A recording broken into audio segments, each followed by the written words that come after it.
Hello everyone, welcome to IS Origin. I am Shruti Jha and continuing with the series of Governor Generals and Viceroys, the next Viceroy which today we are covering is the Lord Ripon. Lord Ripon को अगर आपने history में कभी पढ़ा होगा तो आपको पता होगा कि उनको गुड वॉइसरॉय ऑफ इंडिया की उपाधि दी जाती है। अब उनको गुड वॉइसरॉय की उपाधि क्यों दी जाती है? क्योंकि सर्टेनली जब हम ब्रिटिशर्स के बारे में, गवर्नर जनरल्स के बारे में या फिर वॉइसरॉयज के बारे में जब देखते हैं तो हमको एक ही इमेज सामने आती है कि they were very repressive and they were not thinking about the welfare of Indians, right? They were very money minded. But अगर हम जब लॉर्ड रिपन का केस देखते हैं तो उनके टेन्योर में जो उनका from the year of 1880 to 1884 तक टेन्योर रहता है, वो ऐसी पॉलिसीज लेकर आते हैं, ऐसी रिफॉर्म्स करते हैं इंडियंस के लिए जो इंडियंस के लिए काफ़ी बेनिफिशियल साबित होते हैं, ठीक है। और अगर आप रिफॉर्म्स को भी एक अलग साइड पे रख के देखो तो लॉर्ड रिपन का जो नोशन रहता था वो अपने सराउंडिंग्स में जब चीज़ों को देखते थे तो उसके ऊपर एड्रेस करने की कोशिश करते थे कि क्या चीज़ गलत साइड पे जा रही है, क्या चीज़ रॉन्ग हो रही है, whether be it Britisher, whether be it the Britain resident और whether be it the Indian. वो ह्यूमैनिटी को सबसे ऊपर रख के देखते थे क्योंकि ये चीज़ उनकी इंडियन फैक्ट्री एक्ट में झलकती है कि ऐसा उनके माइंड में रहता था कि भाई अगर गलत हो रहा है तो वो एक ह्यूमन के साथ हो रहा है, ठीक है। उसकी क्या सिटीजनशिप है, वो ब्रिटेन का है या फिर इंडिया का है, दैट डजंट मैटर्स, ठीक है। So George Frederick Samuel Robinson, first marquess of Ripon was a British politician. He is given name during his tenure as the Viceroy. He was a liberal politician who is credited for several improvements in India's internal administration, and as I told you, his tenure was from the year of 1880 to 1884, right? He was a guy who sought to enhance the lives of local Indians and to extend and strengthen the country's educational system. उन्होंने education पे भी काम किया, फिर उन्होंने जो factory में workers थे उनके लिए भी काम किया और इसके अलावा उन्होंने पीजेंट्स के लिए भी काम किया, ठीक है। ऐसे बहुत सारे उन्होंने काम करे। Okay, now first we are studying the very important act which came during his tenure is the Indian factory act of 1881. It is very important क्योंकि certainly in UPSC you will find such questions कि evaluate the policies of Lord Ripon or why he is called as the good viceroy of India, ठीक है। ऐसे बहुत सारे questions आपको आते हैं to elaborate। तो अगर ये significant events आपको डिटेल में पता होते हैं तो आपके लिए आंसर राइटिंग करना काफ़ी ज़्यादा आसान हो जाता है। अब देखिए, ये जो फैक्ट्री एक्ट था certainly इसके पहले जो है वो इंग्लैंड में फैक्ट्री एक्ट को लाया गया था, तो इंग्लैंड में जो वर्कर्स की कंडीशंस थी वो काफ़ी डिटीरियोरेट हो रही थी, साइमल्टेनियसली इंडिया में उससे ज़्यादा वर्स कंडीशंस थी, ठीक है। लॉर्ड रिपन उस टाइम पे इंडिया में डिप्लॉयड थे एज अ वाइसरॉय। अब उनको लगा कि भाई इंग्लैंड में जो है अब ये एक्ट आ चुका है तो इंडिया में भी जो है हमको ये एक्ट लाना चाहिए, क्योंकि फैक्ट्री में वर्कर्स की जो कंडीशंस थी उनको 18-18 घंटे जो है वो काम कराया जाता था, उनको कोई भी वीकली हॉलीडेज नहीं दिए जाते थे। और अगर आप वुमेन की बात करो, चिल्ड्रन की बात करो तो काफ़ी कम एज में चिल्ड्रन को भी काम करना पड़ता था और उनके भी वर्किंग आवर्स जो है वो फिक्स्ड होते थे। उनके एज के हिसाब से वर्किंग आवर्स जो है वो रिड्यूस करे गए। वुमेन को जो है, आपको पता है कि वुमेन को तो नीडेड होता है कि भाई उनको भी एक ब्रेक मिलना चाहिए या फिर एक हॉलीडे वीक में वो डिजर्व करती हैं, तो ये सारी चीजें जो है वो इस एक्ट में मेंशन करी गई। It was the first major legislation in India to regulate factory labour and improve the working conditions. It prohibited the employment of children under the age of 7 in factories, ठीक है। तो 7 years से कम जितने भी बच्चे होते थे उनको जो है वो प्रोहिबिट कर दिया गया कि 7 ईयर्स से कम के बच्चों को आप फैक्ट्रीज में काम नहीं करवा सकते हो। Then it limited the working hours of children between the ages of 7 and 12 to 9 hours per day, ठीक है। अब 7 ईयर्स से पहले तो बच्चे काम ही नहीं कर सकते हैं। अब 7 से लेके 12 ईयर्स के बच्चे जो कि काम कर सकते थे तो उनका जो फैक्ट्री आवर्स का जो काम है वो फिक्स कर दिया गया था। कितना? तो it was fix to 9 hours per day, ठीक। एक दिन में वो 9 आवर्स से ज़्यादा काम नहीं करेंगे, ठीक है। इस एक्ट के तहत जो है इस चीज़ को लीगलाइज कर दिया गया था। Now the required children between the ages of 7 and 12 to receive a 1 hour break per day, ठीक है। तो 7 और 12 की ड्यूरेशन में जितने बच्चे आते थे उनको एक दिन में 1 घंटे का ब्रेक देना नेसेसरी होता था। The act also established laws related to workers' health, safety, working circumstances, and hazardous processes, and it amended to cover female and male workers as well as the children, ठीक है। तो सिर्फ children पे ही focus नहीं करा गया, female workers पे भी फोकस करा गया और मेल वर्कर्स पे भी थोड़ा बहुत ध्यान दिया गया. Now coming to the local self government which actually came in the year 1882. We all know that Lord Ripon is known as the father of local self-government in India. And why? Because he laid emphasis on the local self-government. He wanted to work on the grassroots level, and he thought that we want to have the community participation. And if we are not having the community participation at the grassroots level, then we cannot imagine the greater impact on the massive level as well. ठीक है, तो उनका ये मानना था कि local areas में जो लोग होते हैं, जो लोकल प्रोफेशनल्स होते हैं, जो एक रीजन में डिप्लॉयड होते हैं, उनको ज़्यादा बेटर पता होता है कि वहाँ की इश्यूज़ क्या हैं, वहाँ की प्रॉब्लम्स क्या हैं. ठीक है, rather than if you talk to viceroy और गवर्नर जनरल, तो ऐसा नहीं होता है. कोई भी प्रॉब्लम आप जनरलाइज नहीं कर सकते हो, because every problem is different from region to region. Now he is often remembered as the father of local self-government in India due to his efforts to decentralize administrative powers. He introduced the Local Self-Government Act in 1882, allowing local Indian officials and councils more authority to manage their own affairs. As I told you, local self-government का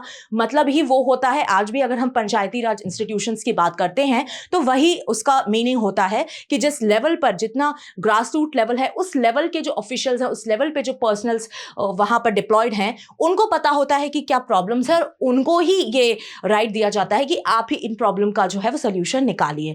it led the ground work for democratic governance structures in India and inspired subsequent demands for more political rights. ठीक है, आप देख रहे हो कि भाई Lord Ripon बहुत हटके जो है वो सोचते थे. इनकी जो थिंकिंग थी वो बाकी वॉइस रॉयज और बाकी गवर्नर जनरल्स के कंपैरिजन में काफी डिफरेंट थी एंड काफी सोल्यूशन ओरिएंटेड थी. ये काफी वेलफेयरिस्टिक अप्रोच को जो है वो अपनाते थे, क्योंकि इनको लगता था कि मैं अगर डिप्लॉयड हूं इंडिया में एज अ वॉइस रॉय, तो मैं इंडियंस के लिए भी कैसे काम कर सकता हूं अच्छे तरीके से, जिससे उनको मेरे आने से कुछ फायदा हो. Now the Ilbert will controversy, very very important.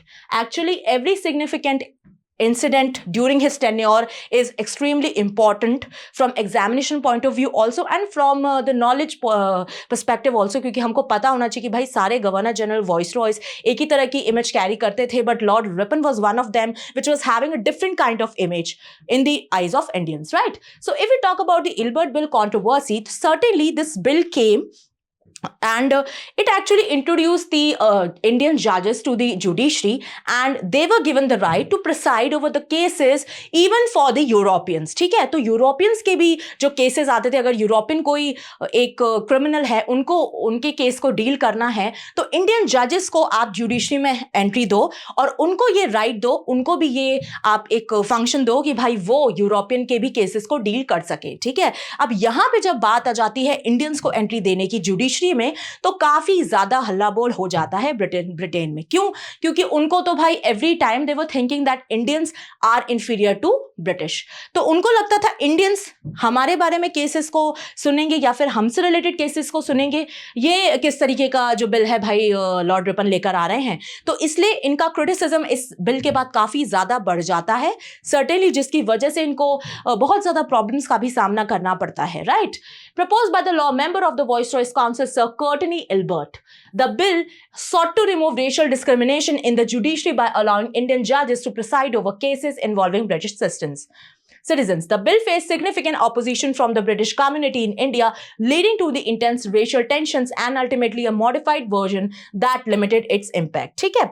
Despite the controversy, the Ilbert Bill was significant as it highlighted the racial prejudices and became a rallying point for Indian leaders in their quest for equal rights. अब भाई जब ये bill लेकर आया गया, इस तरीके की बातें हुई, जब यूरोपियंस ने इसको इतना ज़्यादा ऑपोजिशन इसके लिए किया और बोला कि भाई इंडियंस अब हमारे ऊपर केसेस को देखेंगे तो ये तो बिल्कुल भी सही नहीं है, तो ये एक मेजर रीज़न मिला हमारे लीडर्स को कि अब आपने तो रेशियल डिस्क्रिमिनेशन जो है वो बहुत ज़्यादा बढ़ा कर दिया है. ठीक है, बहुत ज़्यादा बढ़ा दिया है. एनीवेज आप रेशियल डिस्क्रिमिनेशन को करते थे, बट इस लेवल पे कि भाई even though when a person is having educational qualifications to be a जज, just only because he or she is Indian, you are not allowing him to preside the cases in the judiciary. So this is not well to do the thing, और इस तरीके से हम चीजें नहीं देखते हैं।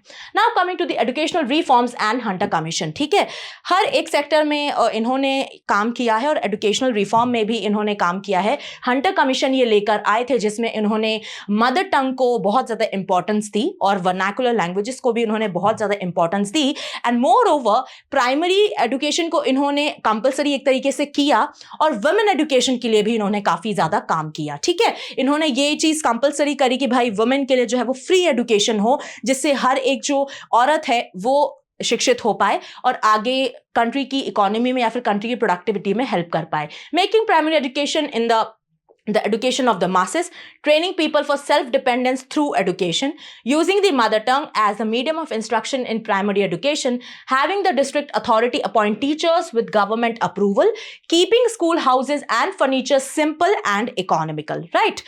Offering free education for women, as I told you, and education for parda, observing women, making arrangements for the education for women who observe पर्दा। ठीक है, तो पर्दा सिस्टम भी उस टाइम पे एग्जिस्ट करता था, प्रिवेल करता था, तो ऐसी वुमेन जो पर्दा सिस्टम पे की वजह से रेस्ट्रिक्ट होकर एजुकेशन में नहीं आगे बढ़ा पा रही थी अपनी, तो इन्होंने उसके लिए भी काम किया कि पर्दा में जो वुमेन रहती हैं तो उनको भी एजुकेशन मिल पाए और वो भी जो है वो लिटरेट हो पाए। Certainly very nice work by Lord Ripon.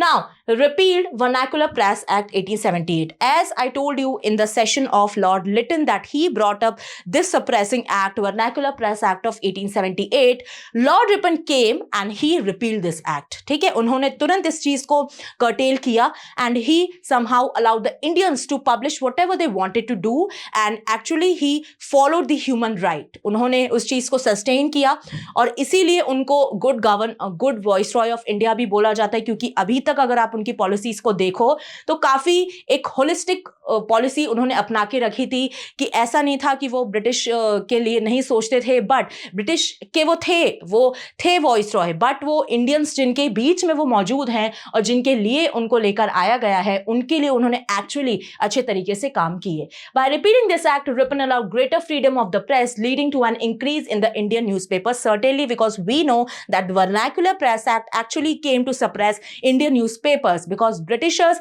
do not wanted anyone to criticize them, and they actually were having restriction over the seditious writings। ठीक है, तो इसीलिए उस एक्ट को इन्होंने खत्म कर दिया। इसके अलावा अगर हम लैंड रेवेन्यू और इकोनॉमिक पॉलिसीज के बारे में देखें तो ये ऐसी पॉलिसीज लेकर आते हैं जो कि हेल्पफुल होती है हमारे पीजेंट्स और हमारे फार्मर्स के लिए।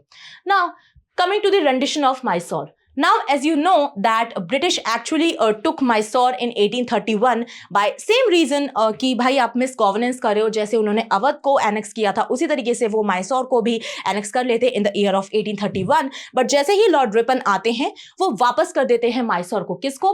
तो वो वापस करते हैं चामराजा वाडियार एक्स को, जो कि एक्चुअल वहां के रूलर होते हैं, उनको ये मैसूर वापस कर देते हैं और सर्टेनली बोलते हैं कि भाई अब आपका राज आपके हाथ है तो आप ही इसको संभालिए। So here we come to the end of this session, and now you all are having the question in front of you to answer based on Lord Ripon.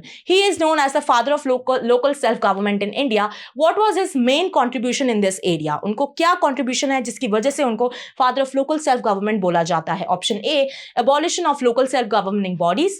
Option B, introduction of municipal elections with Indian representation.